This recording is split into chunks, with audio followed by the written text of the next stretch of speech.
Hello everyone, welcome back to my YouTube channel. As you know, the name of my channel is Mindspeak and I'm Dr. Manju Antil. I'm a psychologist. मैं एक मनोवैज्ञानिक हूँ। अपनी पुरानी videos में मैंने जो है लर्निंग पर एक सीरीज स्टार्ट की थी। जो मेरी पहली वीडियो थी उसमें मैंने आपको बताया था कि लर्निंग क्या होती है and what are the features of learning. Second जो वीडियो थी मेरी लर्निंग सीरीज में, उसमें मैंने आपको क्लासिकल कंडीशनिंग का एक्सपेरिमेंट जो है वो क्लियर किया था and 4 elements of classical conditioning. उसी से रिलेटेड लर्निंग सीरीज में ही ये मेरी तीसरी वीडियो है। क्लासिकल कंडीशनिंग क्या है और लर्निंग क्या है, ये मैं थोड़ा थोड़ा आपको अभी रिकॉल कराती हूँ। Learning, whenever you acquire any knowledge from the environment and that knowledge brings a relatively permanent change in your behavior। Hindi में बताती हूँ आपको। जब भी आप कोई नॉलेज एनवायरनमेंट से एक्वायर करते हैं और वो जो नॉलेज है आपके बिहेवियर में एक चेंज लेकर आती है, कुछ भी आपने सीखा, उस सीखने की वजह से आपके बिहेवियर में जो कंसिस्टेंट चेंज आए, जो बहुत हद तक परमानेंट है बट इतने परमानेंट नहीं है कि हम उनको अनलर्न ना कर सके, उनको जो है रीलर्न ना कर सके, that is called learning. Classical conditioning क्या है? इवॉन पी पावलोव बहुत ही फेमस रशियन फिजियोलॉजिस्ट थे जिन्होंने लर्निंग पर क्लासिकल कंडीशनिंग का थ्योरी दिया। उन्होंने बताया कि एक टेम्पोरल प्रॉक्सिमिटी में, मीन्स एक टाइम फ्रेम में, अगर हम दो स्टिमुलस को पेयर करें तो वो एक specific kind of response elicit करवाना स्टार्ट कर देंगे। थोड़ा सा इसको इजी लैंग्वेज में बताती हूँ। पहले समझिए स्टिमुलस क्या होता है। Any object, anything which stimulates you, आपको जो है स्टिमुलेट करता है, that is called stimulus. Temporal proximity, दो स्टिमुलस प्रेजेंट किए जिसमें से एक स्टिमुलस ऐसा है जो नेचुरल रिस्पॉन्सेस एलिसिट कराता है, दूसरा ऐसा है जिसको हमें उस पुराने वाले स्टिमुलस के साथ पेयर करना है और हम वही रिस्पॉन्स चाहते हैं जो हमारा नेचुरल स्टिमुलस जो है वो एलिसिट कराता है। इवान पावलोव ने डॉग पर एक्सपेरिमेंट किया। डॉग फूड देखकर सेलिब्रेट करता है, तो फूड हमारा क्या है यहाँ पर? फूड हमारा अनकंडीशनड स्टिमुलस है, क्योंकि इसकी कंडीशनिंग हमको नहीं करानी पड़ती, ये एक नेचुरल स्टिमुलस है। फूड को देखकर as a reflex action human beings हो या एनिमल्स, वो सेलिब्रेट करते ही करते हैं। तो फूड प्रेजेंट किया, डॉग ने सेलिब्रेट किया, दैट इज नेचुरल। बेल बजाई, फूड प्रेजेंट किया, डॉग ने सेलिब्रेट किया। अब यहाँ पर दो स्टिमुलस हैं, बेल एंड फूड, दोनों की हम स्पेसिफिक पेयरिंग करा रहे हैं एक टेम्पोरल प्रॉक्सिमिटी में, एक टाइम फ्रेम के अंदर, ताकि हमारी बेल वही रिस्पॉन्स एलिसिट कराए, हमारी बेल डॉग को सेलिब्रेट कराए जैसे डॉग फूड को देखकर सेलिब्रेट करता है। ये इवॉन पावलोव का एक्सपेरिमेंट था। उन्होंने बताया कि जब CS and UCS, which means bell and food, यहाँ पे उन्होंने CS जो है हमारा, that is bell, and UCS is food.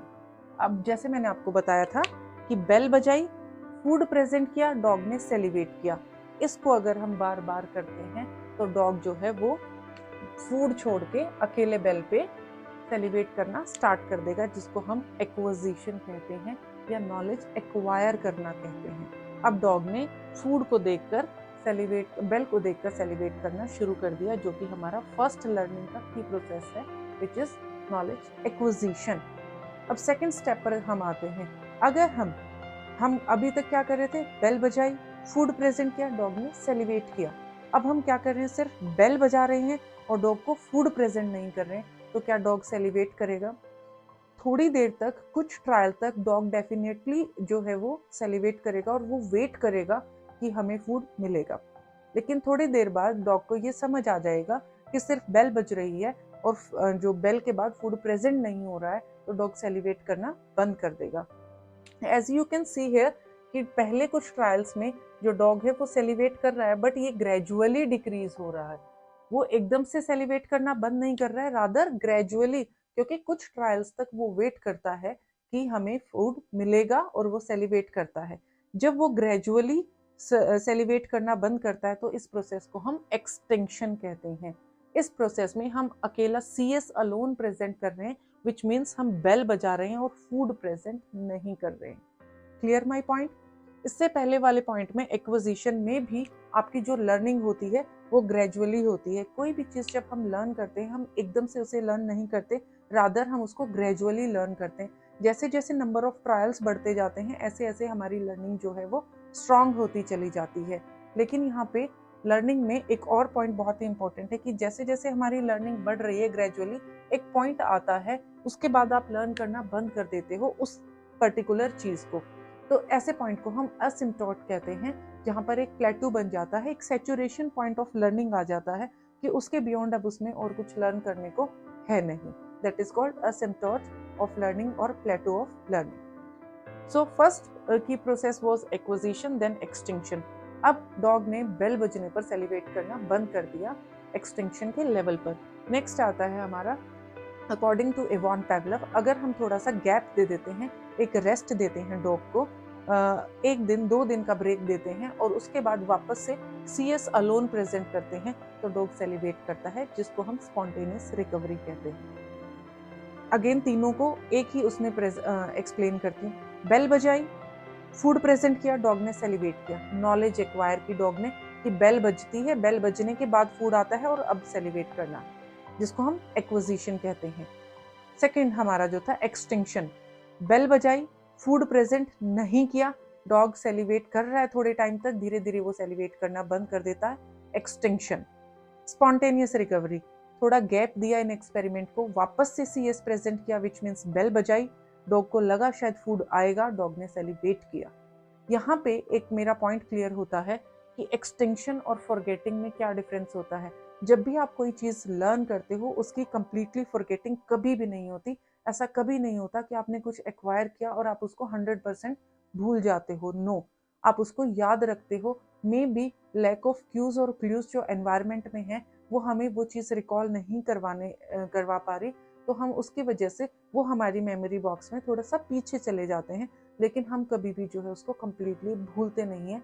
इसीलिए यहाँ पे फॉरगेटिंग की जगह हमने टर्म यूज की है एक्सटिंक्शन, विच मीन्स आप उसको थोड़े टाइम के लिए वो आपके मेमोरी बॉक्स में इधर उधर हो गया, बट आपने कंप्लीटली उसको फॉरगेट नहीं किया है, right.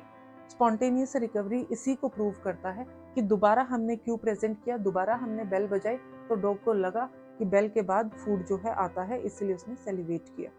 Clear my point.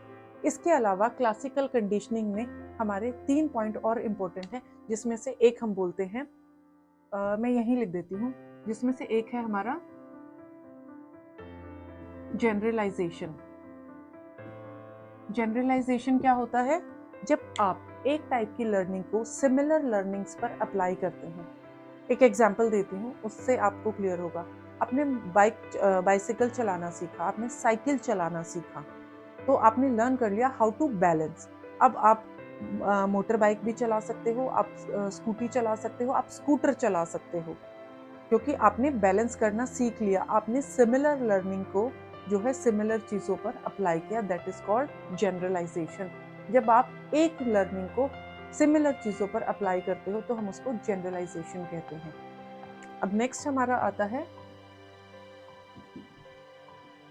Discrimination. Discrimination होता है जब आप एक लर्निंग को दूसरी लर्निंग से डिफरेंशिएट करना सीख लेते हो।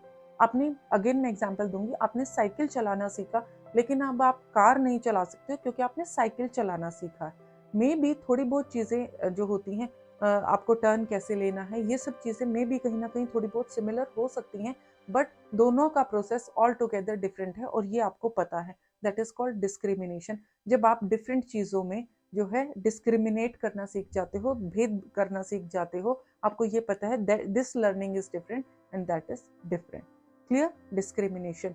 इसके अलावा एक और हमारा आता है जिसको हम रीइंफोर्समेंट कहते हैं। Reinforcement, any stimulus, anything which is used to enhance the occurrence of any desired response। कोई भी चीज़ जो आपका एक डिजायर्ड रिस्पॉन्स हमें चाहिए, उसकी अक्रेंस को एनहेंस करती है। फॉर एग्जाम्पल, अगर आपको किसी में एक अच्छी हैबिट इनकलकेट करानी है तो आप उसको बोलते हैं कि अगर आपने ऐसा किया यू विल गेट दिस। आप एग्जाम्स में 100 में से 100 मार्क्स लेकर आए तो आपको नई साइकिल मिलेगी। That cycle is reinforcement. लेकिन हमेशा रीइंफोर्समेंट एक स्टिमुलस नहीं होता, कभी कभी छोटी चीज़ें भी रीइंफोर्समेंट होती हैं, इंसेंटिव्स होते हैं, प्रेज होती हैं। आपके बच्चे ने कोई अच्छा काम किया, आप बोलते हो very good, that is called reinforcement. Reinforcement का जो टॉपिक है वो बहुत ही बड़ा है टॉपिक। मैं इसको एक अलग से वीडियो में कवर करूंगी, बिकॉज रीइंफोर्समेंट के बहुत सारे टाइप्स हैं, इसके शेड्यूल भी हैं, हमें कैसे कैसे रीइंफोर्समेंट जो है वो अप्लाई करना चाहिए, कौन सी सबसे ज़्यादा अच्छी रीइंफोर्समेंट होती है। की लर्निंग प्रोसेसेस में इतना ही है। आप इसको ज़्यादा अंडरस्टैंड करने के लिए मेरी वीडियो 2 जो है क्लासिकल कंडीशनिंग पे, उसको ज़रूर देखें। दोनों वीडियोस में बहुत सारी सिमिलैरिटीज़ हैं, दोनों एक दूसरे से कहीं ना कहीं एक सीरीज़ में ही है। पहली वीडियो, दूसरी video and this is third video. Next video में जो मैं आपको ओपरेंट कंडीशनिंग, जो हमारी लर्निंग पैराडाइम की सेकेंड टाइप ऑफ लर्निंग है, वो आपको समझाऊंगी। So stay tuned guys, keep sharing my videos, don't forget to like it and also don't forget to subscribe my channel. इससे आप ही को बेनिफिट होगा। Thank you for watching, have a nice